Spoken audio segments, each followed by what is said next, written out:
का अलौकिक लाभ मिला, सभी प्रेम में भर गए। अत्यंत ही सुंदर श्री राम जी महाराज, अत्यंत सुंदर श्री राजकिशोरी जी श्री लक्ष्मण जी को देख करके सबके नेत्रों में प्रेमाश्रु भर आते हैं। तीनों मूर्तियां परम सुंदर थी और उसमें भी चमक रही, दमदमा रही थी। बहुत सी स्त्रियां बैठ करके सोहर गीत गाती हैं, मंगल गीत गाती हैं। जो गाने वाले हैं सुंदर गान, वो भजन गा रहे हैं। सभी कोई दर्शन लाभ करते हैं और कोई अन्न देता है, कोई बस कपड़े देता है, कोई धन देता है। इस तरह से वह उत्सव अत्यंत ही प्रसन्नता के साथ संपन्न। प्राण प्रतिष्ठा के समय इधर व्यस्त थे आप और राघव जी की कर रहे बैठे उधर प्रलाप। इधर तो स्वामी जी प्रतिष्ठा के कार्यक्रम में लगे हुए थे और उधर जो राघव जी, उनके जो गुरु जी थे, चौरसिया जी थे, वो अपने शिष्यों के साथ बैठ के रो रहे थे कि बताओ, लगता है ये हमारा शिष्य हमारा कहीं तो मानता नहीं। बिना हमसे पूछे इसने क्या नाम से रामाचा कराई, बिना पूछे मूर्ति ले आया और बिना पूछे उन्हें ले आया। अब उन्हें यही लग रहा था कि पता नहीं, जब यहाँ के सभी लोग इतना चाहते हैं तो कहो सभी को यही कह दें कि नहीं महाराज जी आप भी यहाँ रहिए, तो बड़े चिंता में थे। अब उन्होंने एक काम किया, अपने शिष्यों से कहा तुम एक काम करो, हमारा जो भी सामान है, लेटने का, बैठने का, पूजा का, पत्री का, एक कमरे में जल्दी जमा, कहीं ऐसा ना हो कि ये पंडित जी जमा ले, इसलिए जमा। अब लो भैया, उन्होंने एक कमरे की सफाई करवा करके और उसी में अपना हिसाब किताब लगा दिया। इधर जब स्वामी जी को पता चला कि ऐसी ऐसी बात है, तो उन्होंने भगवान को प्रणाम किया और कहा भैया अब हमारा काम पूर्ण हो गया, अब हम अपने घर जा रहे हैं। जैसी घर की बात आई पुणे जाने की, तभी कोई स्वामी जी के चरणों को पकड़ करके रोने लगे, अरे प्रभु इतनी जल्दी क्यों जा रहे हैं? कहा देखो हम तो जा रहे हैं, लेकिन आपके गुरु जी भी तो आए हैं ना, वो अब सेवा करेंगे, देखेंगे, सुनेंगे, और कभी कभी हम भी आते रहेंगे, दर्शन करेंगे भगवान। ठाकुर अवध धाम से लाया सो संबंध मान हिताया। स्वामी जी ने कहा कि हमारा श्री सीताराम जी से, लक्ष्मण जी से हमारा संबंध है और वो अयोध्या से आए हैं, इस कारण से हम इनका दर्शन करने आए। लेकिन राघव शरण जी जा महाराज जो हैं वो तुम्हारे गुरु हैं, इसलिए आप उनकी सेवा करिए। देखो स्वामी जी सिद्धांत के उसमें नहीं, वो तो आप लोगों के गुरु हैं, इसलिए उनकी सेवा कीजिए। और अब तो मैं अपने पुणे जाऊंगा। स्वामी जी को जो कुछ भी मिला था मणि उधर प्रतिष्ठा में, जो भी सब कुछ चढ़ा था और तो स्वामी जी को दिया गया, लोगों ने दिया, सब का सब जो है सब भगवान को सौंप दिया। और बड़े प्रसन्नता के साथ कहा मैं कोई नाराज होके नहीं जा रहा हूं, ये मत सोच लेना कि मैं नाराज होके आ जा रहा हूं। मेरा काम जो था मैंने कर दिया, तुम्हारे गुरु जी आए हैं, उनकी बढ़िया सेवा करो, पूजा करो। अब इधर राघव शरण जी महाराज, अब जब सवेरा हुआ, वो अब जो पूजा पाठ करनी पड़ती तो अपना करने लगे और सोचने लगे कि पंडित जी के रहने से तो खूब चढ़ावा आता, वो आदि कोई नहीं, कोई चढ़ावा नहीं आता। करन लगे राघव शरण नित्य प्रति पूजा पाठ, भगवान की पूजा पाठ करते, सोचे नित्य चढ़ाव से बनी रहेगी ठाठ, मेरा ठाठ पाठ बने रहेगा। लेकिन स्थिति विपरीत हो गई कि बताओ तो घर द्वार छोड़ करके मैं सब यहाँ आया कि चलो इधर कुछ मिलेगा, लेकिन इधर तो कुछ आता ही नहीं है, न मंदिर में कोई चढ़ाने आता है और यहाँ भीड़ भी नहीं आती। वो पंडित जी के रहने से सभी कोई थे और वो चले गए थे, लोग भी चले गए, अब कौन ये सही लोग बचे। और मैं ये सोच रहा था कि मंदिर में लोग आएंगे लेकिन आते नहीं है, अब क्या करें। इस तरह से अपने हाथ से भोजन टिक्कड़ बनाते किसी तरह से शिष्यों से कहते कि मांग के लाओ, तो उधर से कहीं से जुगाड़ करके भोजन बनता। इस तरह से 4 महीना रहे। तो जब 4 महीना रहे तो सोचने लगे ऐसे में कैसे चलेगा भाई, जब हम ही को सब कुछ करना है, मंगवाना भी है, तो ऐसे कैसे काम चलेगा। तो उन्होंने मोहन जो चौरसिया थे उनको बुलवाया। गुरु जी के चरणों में आके प्रणाम किया। चौरसिया जी ने कहा सुनो भाई, हमने 4 माह रह करके यहाँ हमने पूजा कर दी, अब हमको यहाँ बिल्कुल नहीं रहना है ना। बोले अब तक पूजा की नहीं, सीधा छोड़ और नहीं तीनी, जो भी आता था सीधा भर देता था, आपके पाने भर कुछ नहीं दिया। अब यह काम हमसे बिल्कुल नहीं हो सकता है भैया, जिससे तुमको पूजा कराना हो और जो करना हो तो करवाओ। जो हम सोचते थे वो नहीं हुआ। हम चाहते थे कि पूजा होगी, पाठ होगी, लोग आएंगे, दक्षिणा देंगे, उत्सव होएगा, इधर कोई आता ही नहीं, देता ही नहीं। तो अब तो हम यहां से छोड़ करके जाते हैं भैया, और जो भी तुमको देना हो, जिसको जो कुछ करना हो तो करो। लेकिन चौरसिया जी चरण पकड़ने लगे, प्रभु जब आप ही भी चले जाएंगे तो ये मंदिर का कौन देखेगा और जमीन जगह कौन क्या करेगा। अरे कहा भैया हमारे घर में कलह पड़ी हुई है, खबर आई है कि घर में लड़ाई हो रही है ना, और जब तक मैं नहीं जाऊंगा तो संभलेगी नहीं लड़ाई, और कुछ भी हो सकता है। वहां हमारे घर में तो विपत्ता आई है, एक ने ऐसा जो आकर के हवाला दिया है। अब तो राघव शरण न आवे, चाहे भीख मांग के खावे। अब ये राघव शरण जो है दोबारा इस खजवा में नहीं आएगा, भले भीख मांग के खाना पड़े। इस वाणी को सुनकर के चौरसिया जी बड़े दुखी हो गए। अब उन्होंने सोचा था अभी हम क्या करें गुरु जी, आप बताओ क्या करें हम। तो गुरु जी ने कहा कि अब ये तुम जानो, हम जानते, हम तो अपने घर जा रहे। उन्होंने कहा कि अब पंडित जी तो यहाँ से न चले गए हैं, पता नहीं वो आते हैं कि नहीं, वो काय को आएंगे भाई, वो पहले से बोल गए थे, कह रहे थे कि हम तो अयोध्या के ठाकुर जी आए, उनके नाते से हम आए, आप काय को आएंगे। इसलिए आप ही बताओ कि हम क्या करें, आप ही बताओ। कहीं ज्यादा हो तो किसी पुजारी को रख लो, पूजा करता जाएगा। तो उन्होंने एक ब्राह्मण परिवार का लड़का था, उसे पुजारी बना दिया, और किसी तरह से पूजा करता था। पूजा का ढंग उसे बनता ही नहीं था, पूजा करता था, हो गया। राग द्वेष फल पाए घर गए यहां से आप, सेवा पूजा त्याग में हुआ न पश्चाताप। जो लालची रहते हैं कि मंदिर में कुछ चाहेगा या कुछ हमको मिलेगा, इस तरह की स्थिति वालों का प्रेम भगवान में नहीं होता। आज वो गुरु जी सब कुछ छोड़कर भगवान ही को छोड़ करके चले गए। उन्हें इस बात का भी दुख नहीं हुआ कि भगवान की सेवा कौन करे, कौन पूजा करे। एक पारसनाथ नाम के ब्राह्मण थे, वो अब सेवा करने लगे। अब आपस में बैठ करके सलाह करने लगे कि अब क्या करना चाहिए। खजवा में बैठ करके चौरसिया जी, सीताराम जी और एक और कोई संत थे, वो भी आके बैठे। कहा भैया सुनो, उसका एक ही उपाय है कि आप चाहो कि हमारे मंदिर में ठाकुर जी की विधिवत सेवा हो, साधु संतों की सेवा हो और हमारा मंदिर प्रगति में बढ़े, तो उसका एक ही उपाय है कि पंडित जी के पास जाओ मोड़ी, उनसे प्रार्थना करो, अनुनय विनय करो, वो अगर कृपा कर देंगे तो तुम्हारा सब बिगड़ा काम बन जाए। पौड़ी धाम आप फिर जाओ, चरण पकड़कर जोर मनाओ, एक दिवस कर यहाँ न काम आई आते गवन करो धाम। एक दिन की पूजा थोड़ी है कि एक दिन पूजा कर लिया फिर कौन सा।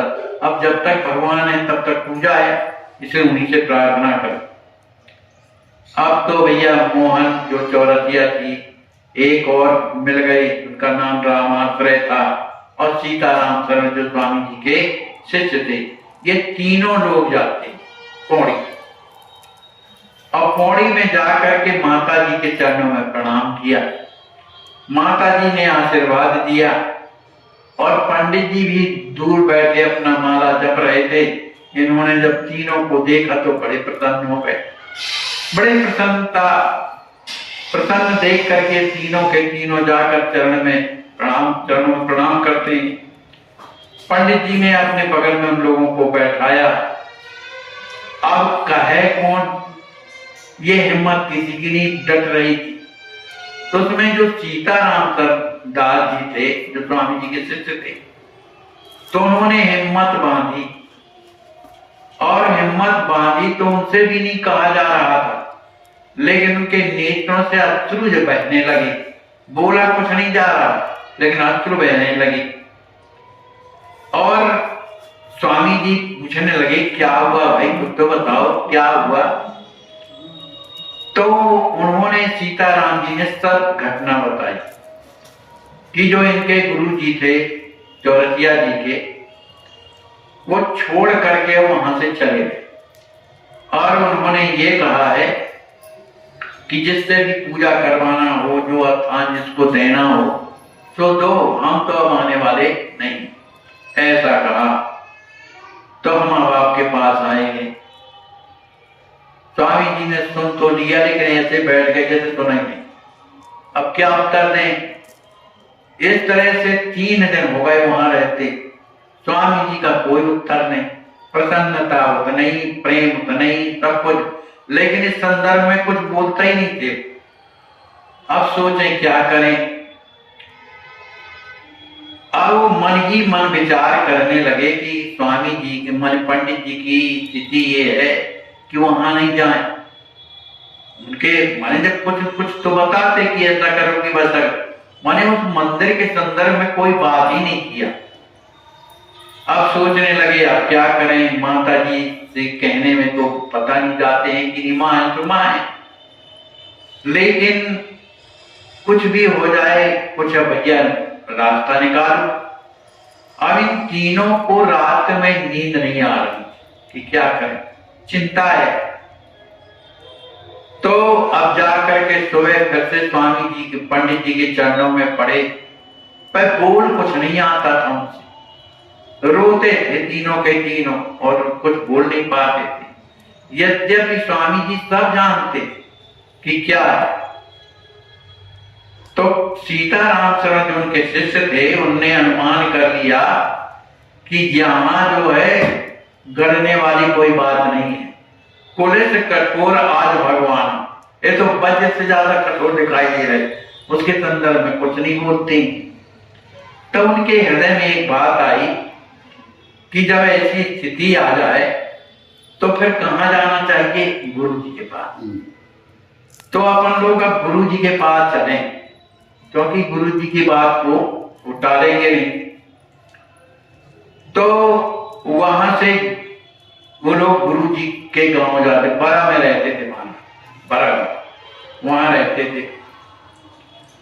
तो बरा गए, गुरुवर के पासा सादर लिए हृदय निज आशा, अपनी आशा लगा करके बरा जाते हैं और जाके उनके चरणों में प्रणाम करके कहते हैं, हे प्रभु, अब इस विपत्ति से आप ही छुटकारा दिला सकते हैं।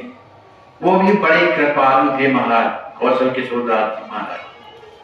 उन्होंने देखा उनको कि ये तो बड़े दुखी, तो उनको पास में बैठाया, उनके सिर में हाथ फेरने लगे। उन्होंने कहा कि गुरुदेव, वहां जहां पर प्रतिष्ठा हुई है खजुआ में, वहां पर जो चौरसिया जी के गुरु जी थे वो आतंक मचाए और भला बुरा लोगों को कहा, इन्हें भी सुनाया।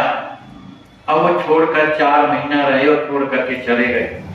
अब वहां पर एक पंडित जी के बालक को हम लोग पूजा के निमित्त करे आए हैं। आखिर ऐसी पूजा कब तक चलेगी? तो हमारी प्रार्थना ये है आपके चरणों में कि पुनः पंडित जी को खजवा भिजवा दीजिए। वो चले जाएंगे तो लोगों को प्रसन्नता होगी और उनको कोई काम तो है नहीं, इतनी कृपा करिए। ऐसा कह करके कौशल किशोर दास जी महाराज के चरणों में बार बार फूट करके रोने लगे। उनके दुखी हृदय को देख करके कौशल किशोर दास जी महाराज कहते हैं आप चिंता मत करो, भगवान खुद व्यवस्था जैसा होगा सब करेंगे। इस तरह से करने के बाद अब वो पौड़ी पुनः आते हैं, और जब पौड़ी आते हैं तो स्वामी जी के चरणों में प्रणाम किया, पंडित जी के चरणों में प्रणाम किया। अब पंडित जी के चरणों में जब प्रणाम किया और एक तरफ से बात पूरी बता दी कि भाई हमने जा करके आपके गुरुदेव से प्रार्थना की है और उन्होंने हमें आश्वासन दिया है, अब आप जानो आपके गुरु जी जाने जैसा। अब तो गुरु जी कहने लगे, अरे भैया आप लोग तो बड़े होशियार निकले, है ना, माने कहां से क्या बात बननी है आप अच्छी तरह से जानते हैं। कैसा आपने इस तरह से आज्ञा लेकर के आए। यद्यपि कियो उचित यह नाही, तदपि दोष बहुत देखे नाही, पास बुलाए ने समझाओ, अपने साथ लाए पुछता। मानिए गुरु जी आ कहते हैं किनके लिए, वो जो गुरु जी छोड़ के चले, चौरसिया जी के जो गुरु जी थे जो छोड़ करके चले गए, उनके लिए कौशल किशोर दास जी महाराज कहते हैं कि ये अच्छा नहीं किया।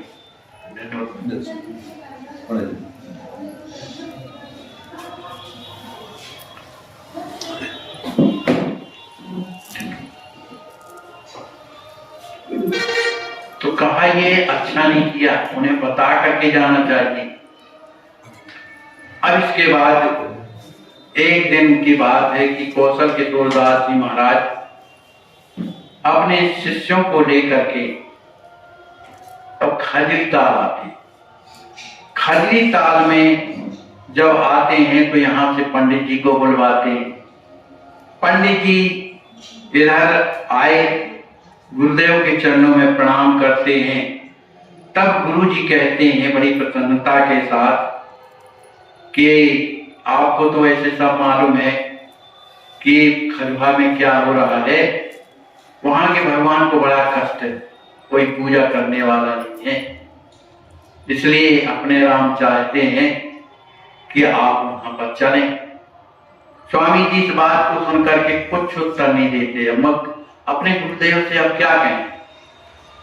इस तरह से गुरु जी ने कहा कि ठीक है, अभी आप मोड़ी जाइए और हम परसों आएंगे, तब हमारे साथ में आप खजवा चलेंगे। ऐसा और वहां पर चल करके बढ़िया तो किया जाएगा। अरे जो होना था तो हो गया, अब सब ले सुधार। अरे बिगड़ती बनती तो लोगों में रहते ही है, ये संसार है, एक पक्ष के सभी कोई हो जाए तो सभी सुखी न रहे। संतों के पीछे असंत लग जाते हैं बिना मतलब का। ऐसी संसार की रीते ही है कि किसी का उत्कर्ष नहीं देखा जाता। तो इस तरह से संत गुरुदेव समझा रहे क्या भाई जो हो गया तो हो गया, उस पर विचार मत करो। अब तो भगवान की सेवा जिस तरह से हो, वहां के लोगों का किस तरह से उद्धार हो, ये तुम्हें करना। ऐसा सोच करके गुरुदेव चरणों में गिर गए। कहा प्रभु आपने मेरे लिए कितना बड़ा कष्ट सहा, जो बरस से आ गई, और संसार के कल्याण की भावना आपके हृदय में है। इस तरह से महाराज स्वामी जी को लेकर के, माने पंडित जी को लेकर के खजवा आते हैं, और खजवा में आकर के और जैसे ही आसन जमाए, वहां के जितने खजवा के अगल बगल के गांव के थे, जैसे ही सुना कि गुरुदेव आए, अब तो गांव के गांव मरने लगे। सभी कोई आकर के चरणों में प्रणाम करते हैं। कोई कुछ दे रहा है, कोई कुछ कर रहा है, कोई कुछ भेंट दे रहा है। इस तरह से अब ये हो गया कि भाई अब कल से जो है पहले उत्सव मनाया जाए। उत्सव क्या मनाया जाए, इनका अभिषेक हो, किनका, श्री सीताराम जी महाराज का अभिषेक हो, और फिर इसके बाद विधिवत पूजन हुआ करे। तो इस तरह से गुरु जी से कहा गया, माने स्वामी जी से कहा गया कि अब आप इसको संभालें। तो उन्होंने हाथ जोड़ करके प्रार्थना किया कि गुरुदेव यदि आपकी आज्ञा हो तो हम 2-3 लोग जो इधर बैठे हैं, मन जो मालिक हैं मंदिर के, इनसे हम चर्चा करना चाहते। तो एकांत में गए और चर्चा करने लगे। और उन्हीं चौरसिया जी से कहते हैं कि देखो भाई, तुम्हारे गुरु जी चले गए और मान लो हम इधर रह गए और तुम्हारे गुरु जी घर से आ गए और फिर नौटंकी करने लग गए, तब हम क्या करें? इसलिए हम करना तो चाहते हैं और हमारे अंदर कोई लोभ नहीं है, ना हमें तुम्हारा कुछ चाहिए, भगवान की सेवा विध्वस्त हो, हम ये चाहते हैं। लेकिन अगर कहीं फिर से आकर के नाटक करने लगे तब, इसलिए आप यदि ऐसा चाहते हैं तो ये लिख करके आप लोग लिख दीजिए हम कि ये मंदिर की सेवा आपको करना है, आपके सुपुर्द किया गया, ये जो जमीन है सब आपकी है, इस तरह से लेख दो हमारे गुरु जी के सामने, तो हम करेंगे। अब क्या है, सभी लोग बड़े प्रसन्नता से कहने लगे तो बहुत अच्छी बात है, करना भी चाहिए। उन्होंने इस तरह से लेख करके दे दिया उन्होंने। मोहन के घर भी हुआ पावन दिव्य प्रभात, किलकारी गूंजन लगी बीत गए सब रात। उनके पुत्र नहीं था, उन्होंने रामार्जा किया, लेकिन जब ये स्थान स्वामी जी को मिल गया और भगवान का जब उत्सव होने लगा, ठीक उसी दिन उनके बालक का जन्म होता है। सादर करत सकल सेवकाई, विधवत पूजा भोग सफाई, पावन आश्रम भयो सुहावन, परम रम उन्मोद बढ़ावा। अब वो मंदिर इस तरह से नहीं, इतना चमका कि हजारों लोग रोज आने लगे। अब जब रोज आने लगे खजवा, तो सब लोगों ने सोचा कि भाई इतने अच्छे पंडित जी से बढ़कर के गुरु कौन मिलेगा, तो सभी कोई आया करके उनसे दीक्षा संस्कार लेने लगे। अब जब दीक्षा लेने लगे तो स्वामी जी का भाव ये कि भाई कोई भगवान से जुड़ रहे हैं तो इसमें अपना कुछ थोड़ी, भगवान के होंगे तो जब शिष्य हो जाएंगे भगवान के बन जाएंगे, तो यही लोग तो आकर के भगवान की सेवा करेंगे। इसलिए काफी जो है शिष्य बनने लगे। इतने के बीच में क्या हुआ, एक ब्राह्मण आता है और कहने लगा कि पंडित जी, एक हम आपके लिए घर ढूंढ करके आए, क्योंकि अब रामरती जो है ब्याह योग हो गई है, इसलिए उसका विवाह आप कर दीजिए। तो गुरुदेव ने कहा कि भाई देखो, अब गुरु जी तो वहीं से बैठे बैठे सब देख लिया जिस घर में विवाह करना था। तो गुरु जी कहते हैं घर वर कुल अनुरूप अलग करते लोग विवाह, माने अनुरूप जो घर वर कुल हो अनुरूपा करिए विवाह का अनुरूपा, लेकिन जो घर को देख करके आए हो, जो लड़के को देख करके आए हो, यहाँ योग दिखे नहीं कैसे कर्म था, माने वो घर मेरे अनुकूल नहीं दिखाई दे रहा, न लड़का और न परिवार, इसलिए मैं उत्साह माने विवाह नहीं करूंगा। अब वहीं से बैठे बैठे देख लिया कौन क्या, वो तो नाराज हो गए, नाराज होकर के चले गए, लेकिन उसकी कोई चिंता नहीं उन्हें। इतने में क्या होता है कि वहां पर एक ऐसे अत्यंत ही सुंदर, एक उनकी अवस्था ज्यादा नहीं थी, वो कम से कम वयस्क थे, लेकिन सुंदर इतने थे कि देखते ही मन मुग्ध हो जाता था। तो वो बालक आकर के चरणों में प्रणाम किया स्वामी जी के, स्वामी जी ने आशीर्वाद दिया और देखते ही रह गए, उनका मन उनमें लुप्त हो गया। कहा भाई कहाँ से आए, कहाँ जा रहे हैं? उनने बताया कि हमारी जो है पोस्टिंग, हम शिक्षक की पोस्ट में आए और यही खतवा में हमें स्कूल में पढ़ाना है, तो इसलिए हम आए। अब